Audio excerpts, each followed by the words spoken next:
कोपरगाव शहरातील एसजी विद्यालयासमोर जुबेर रशीद पठाण वय 52 हा गॅसवरील फुगे विकत असताना मंगळवारी 15 जानेवारीला दुपारी 12च्या दरम्यान गॅस टाकीचा स्फोट झाला। या स्फोटामध्ये जुबेर हा ठार झाला।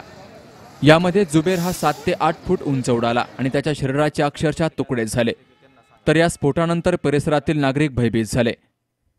गांधीनगर भागातील रहिवासी जुबेर रशीद पठाण हा एसजी विद्यालयाच्या भिंतीलगत कोपऱ्यावर गॅसवरील फुगे विकत होता। मंगळवारी संक्रांतीचा सण असल्यामुळे लहान लहान मुलं पतंगांबरोबर गॅसचे फुगे घेऊन ते आकाशामध्ये सोडताना आनंद घेत असतात। दुपारी 11:15 ते 12च्या दरम्यान जुबेर हा गॅसचे फुगे विकत असताना टाकीचा स्फोट झाला।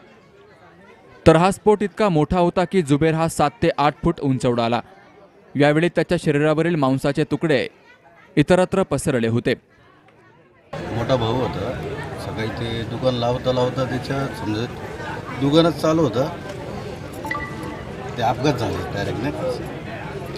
तर घरी निरोप आला का म्हणे भावाचं असं झालं म्हणे। तुम्ही पटकन इकडे आलो दवाखान्यात। त्यांना मुलं वगैरे किती आहेत?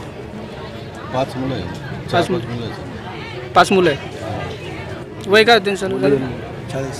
40 आणि किती वर्षापासून ते व्यवसाय करतात ते सिजनेबल करतो, सिजनेबल व्यवसाय प्रोग्राम वगैरे। डॉक्टर आचार्य हॉस्पिटल समोर आमच्या वार्डातील जुबेर रशीद पठाण यांनी फुगा स्टॉल लावलेला होता। त्या ठिकाणी टाकीचा अचानक ब्लास्ट झाल्यानंतर त्या जुबेरला तोंडावर ते झाकण उडून लागलं आणि तो गंभीर दुखापत झाली त्याला।